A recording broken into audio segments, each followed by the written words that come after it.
자, 전에 우리 혼마구로 황영께서 해박한 지식을 자랑하면서 국내 참치캔이 들어오게 된 배경에 대해서 얘기했고, 동원 참치 런칭 정도까지 얘기했던 것 같아요. 자, 동원 참치가 그 뒤로 이제 가파르게 성장하는데 성장기에 어떤 일이 있었는지 얘기 좀 해보시죠. 아까도 우리가 햇반 때 성장기를 얘기했지만 성장기의 기본적인 특징은 경쟁자가 들어온다. 그리고 전체 수요에서 흔히 말하는 선택적 수요, 특정 수요만을 공략하는 제품이나 이런 것이 등장하기 시작한다. 그게 한 크게 두세 가지 형태로 발현이 된다고 보는데, 참치는 누구나 남녀노소 먹잖아요. 근데 이게 정말로 성장기가 확실하게 들어섰다는 증표 중에 하나는 저는 90년대 초반에 한성기업의 자회사인 한성식품에서 어린이 참치 튜니를 출시했을 때 어린이 참치 튜니. 어린이 참치 튜니라고 있었어요. 이 타겟 중에 극히 일부만을 집중하는 제품이 나왔다는 거죠. 이제 그게 첫 번째고, 선택적 수요가 있고, 두 번째는 사람들이 일상화됐는데 자주 먹게 될 계기를 마련해 주려면 UCG를 일부러 메이커가 교육시키듯이 나눠줘야 돼요. 선빵을 먼저 날려야죠. 기억나시는지 모르겠는데 김치찌개용 참치가 있었어요. 그렇죠. 요즘도 있어요. 아, 그래요? 네. 근데 저 태평양에 있는 참치가 난 나중에 죽어서 김치찌개 들어가고 싶어라든가 용도를 지정하고 죽지 않아. 그렇지. 감독이 웃었어. 그러니까 김치찌개용 참치 이런 식으로 어디에 쓰인다라고 나가거나 거기에 추가적인 가공을 해서 얘기한 대로 야채 참치, 고추 참치. 근데 사실은 고추 참치가 나왔다는 건 이 식품 자체가 한국화되기 시작했다는 증거라고 보이고, 그 고추 참치는 때마침 사조에서 냈어요, 최초로. 이런 식으로 다양한 유시지, 특정한 타겟, 별도의 어떤 용도, 이런 식으로 막 분화되면서, 근데 아마 이렇게 돼요. 시장이 이렇게 다양한 형태로 분화된 리드를 자극한 대로 쭉 펼쳐지다가 일정 정도 시장이 성장하면 또 줄어들어요. 지금 햇반도 햇반 이름 하나로 한 20, 30개가 있을 거예요. 성숙 시장 가면 줄듯이. 그런 경쟁들, 그런 것이 참치의 대중화의 그 성장기 때 그 경쟁사의 등장과 다양한 용도 간의 어떤 커뮤니케이션, 이런 거로 참치 캔 시장 자체가 확 컸을 거다. 지금 고프라 김프리께서 저에게 카톡 이미지를 하나 보내드립니다. 제가 굉장히 중요한 제보기 때문에 좀 중요한 것만 읽어드리겠습니다. 동원 산업이 84년에 추석 선물 세트를 개발했대. 그 얘기는 추석 선물 세트 얘기는 좀 이따 할 거고, 저는 황영의 기억력이 참 엄청나다는 게, 제가 이 동원 참치 광고들만 쭉 모아서 오늘 촬영을 준비하면서 봤어요. 당대 가장 핫한 모델 중에 하나였죠. 원미경 씨를 메인 모델로 썼고, 91년 좋은 안에 좋은 참치편이라는 광고를 만들었는데, 이때 처음으로 참치를 가지고 찌개에 넣는, 내가 실력을 한번 보여줄게 하면서 참치 김치찌개를 끓여요. 91년 광고예요, 이게. 그리고 나서 92년에 이제 가미 참치 캔을 만들기 시작해요. 가미 참치 캔이라면? 김치 참치, 야채 참치. 흥 소장이 얘기했던 DHA가 92년에 등장을 합니다. 그러면서 아까 황영께서 말씀하셨던 UCG를 쪼개서 알려줘야 된다는 게, 참치김밥 만들어 드세요. 참치 샌드위치 만들어 드세요. 상추 쌈에도 좋아요. 이런 광고들을 하기 시작합니다. 미국 사람들이나 서양 애들이 우리나라에서 굉장히 놀라는 것 중에 하나가 왜? 웃길 것 같아. 그 두 가지인데요. 중국 사람들이 와서 우리나라에 놀라는 건 우리나라 일기예보를 보고 경악할 때가 있다는 거예요. 내일은 전국적으로 비가 내리겠습니다. 중국 사람이 봤을 때 평생 전국에 동시에 비가 내리는 걸 본지 못했어요. 중국 사람들. 서양 사람들 놀라는 건 스팸을 귀한 분한테 선물하는 걸 보고 경악한다는 거예요. 근데 어서와 한국은 처음이지 이후로 외국 사람들이 이 스팸을 보는 시각이 달라졌어요. 그 84년에 선물 세트로 나왔다는 게 지금도 명절 선물 세트 중에 스테디셀러가 참치예요. 완전이죠. 참치, 스팸 두 개 쌍두마차죠. 1999년이 동원 그룹 동원 참치 30주년인 것 같아요. 이때 메인 카피가 되게 멋있어요. 대한민국 참치, 동원 참치. 이게 말씀하시는 게 선단 쫙 끌고 가고 레이더 돌고 헬기 날고 뭐 이러면서 바다에 이렇게 태극 문양이 싹 새겨지는 국뽕 광고였고, 2000년에 동원 선물 세트 광고가 등장을 합니다. 이 광고 기똥차요. 잘 만들었어요? 이 코카콜라 광고 같아요.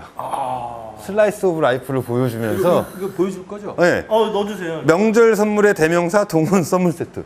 CM송도 만들었는데 잘 만들었어요. 이거 한번 보시면 아주 세련되구나. 코카콜라스러워요. 이 광고는. 하여간 먹는 거든 뭐든 세일즈를 늘리는 축은 세 가지밖에 없다. 첫 번째, 안 먹던 놈 먹게 하기. 두 번째, 먹던 놈 자주 먹게 하기. 세 번째, 한 번 먹을 때 많이 먹게 하기. 한 번 살 때 많이 사게 하기.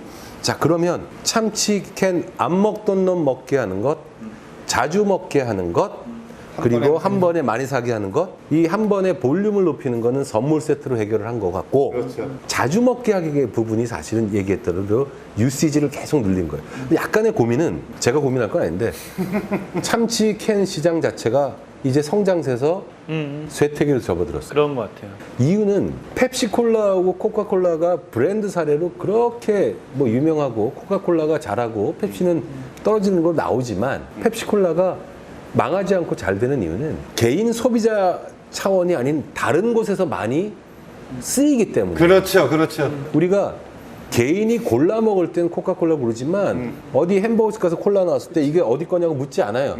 제가 80년대 초반에 나왔던 소세지와 소시지와 참치캔이라는 그동안 없었던 선진국형 식품이 나왔는데 지금 소시지나 햄은 옛날처럼 우리 급식이니까 이제 도시락에 안 쓰여요. 이제 각광받지도 않죠. 각광받지도 않아요. 그럼에도 불구하고 그 부분은 어떻게 해결되고 있냐면 그게 재료로 들어가는 음식이 일반화돼서예요. 피자부터 시작해서.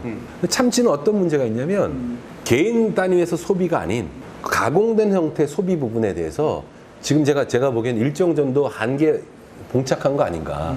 참치김밥 있고 참치김치찌개 있고 한데 참치 샌드위치도 있고 한데 조금 더 개인 차원에서 개인 단위 소비자가 아닌 가공된 형태 음식에 참치가 들어가 있는 거에 대한 이런 부분이 개발이 돼야 될 필요가 있다고 저는 보고요. 그래서 전 참치 회사가 장기적인 마케팅을 하려고 하면 크게는 두 가지인 것 같아요. 두 가지. 고프라 김풀이 적기 시작했어. 오! 황영 찐팬. 참치 맛에 익숙해질 수 있도록 어떻게든 어린이 시장을 빨리 공략해야 된다. 그 부분에 대한 준비가 있어야 된다. 그러니까 어떤 형태로든 있어야 된다. 그게 하나 있고요. 두 번째는 펩시콜라가 개인 단위에서는 안 되지만 패스트푸드 프랜차이즈에서 성공하고 배달에서 성공했듯 참치를 가지고 하는 레시피 개발이나 그런 음식점에 대한 투자나 이게 반드시 있어야 돼요. 그동안 참치는 어떻게 소비됐냐면 참치 가져온 거 회로 먹거나 캔이잖아요. 무슨 얘기냐면 참치캔 시장이 준다는 건 참치회 시장이 주지는 않을 거예요. 참치캔 시장이 준다는 건 개인 단위 소비는 이제 한계에 봉착했다는 뜻이에요. 근데 우리는 기본적으로 젊은 인구는 줄고 노인대가 많아지잖아요. 그러려면 애들을 잡아는 거 하나랑 참치가 들어간 음식에 대한 레시피 개발에 사실은 투자하고 혹은 가능하다면 참치캔을 활용한 음식점이든 술집을 백화주막처럼 하는 것도 마케팅적인 투자일 거라는 생각이 있어요. 황영에 대해서 또 감탄을 할 수밖에 없는 게 2000년대 들면서 이제 성숙기에 접어들었다고 판단했던 것 같아요. 그러다 보니까 이때 메인 카피는 참치는 평생식품이에요. 동원 참치의 메인 카피가 참치는 평생식품인데 이때 광고가 뭐냐면 사진 찍으면서 참치 그래서 애기부터 할머니 할아버지 다 참치 하면서 사진 찍는 광고가 나오고 이 2001년 이후부터는 다양한 활용법들을 소개합니다. 모델을 박주미 씨를 고정 모델로 써서 그러면서 참치 갖고 막 할 수 있는 레시피로 광고를 만들기 시작해요. 근데 지금 이제 개인 소비자 차원이었겠죠. 근데 저는 이제 오히려 개인 소비자가 아닌 식당. 네? 사실은 아까 황영이 얘기한 걸 진짜 극단적으로 극단적으로 얘기를 하면 밥집에서 자기가 이렇게 땡기면 참치가 나와야 돼.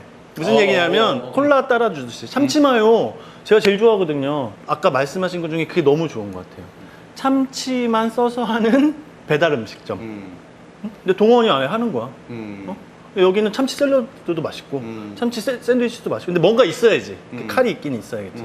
햇반은 결코 망하지 않을 것 같아요. 기본적으로 일상의 그 수요 빈대가 워낙 크다는 것도 있지만 최소한 확보해야 될 1차 수요만큼은 명확히 확보하고 있는 것 같아요.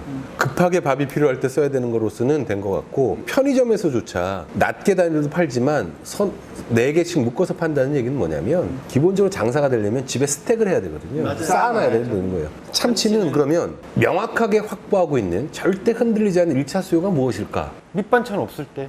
그런 상황은 가능한데 그래도 참치 시장이 줄더라도 이 사람들만큼은 먹을 거야라든가 이 상황만큼은 먹을 거에 대한 게 제가 밑반찬 부족할 때를 떠올리지 못했지만 그게 명확하게 없어서 그런 부분에 대한 고민도 필요하다. 자, 저희가 참치캔 얘기를 하고 있는데요. 아무래도 1위다 보니까 동원 참치 얘기를 계속 했습니다. 참치캔 시장이 쇠퇴기는 아닌 것 같고 성숙기에 접어든 지는 꽤 된 것 같은데 동원 참치에서 작년에 네. 아주 핫한 광고를 하나 만들어서 브랜드 재활성화에 좀 성공하고 있는 것 같아요. 저는 성공했다고 봐요. 황영욱 씨 그 영상 보셨나요?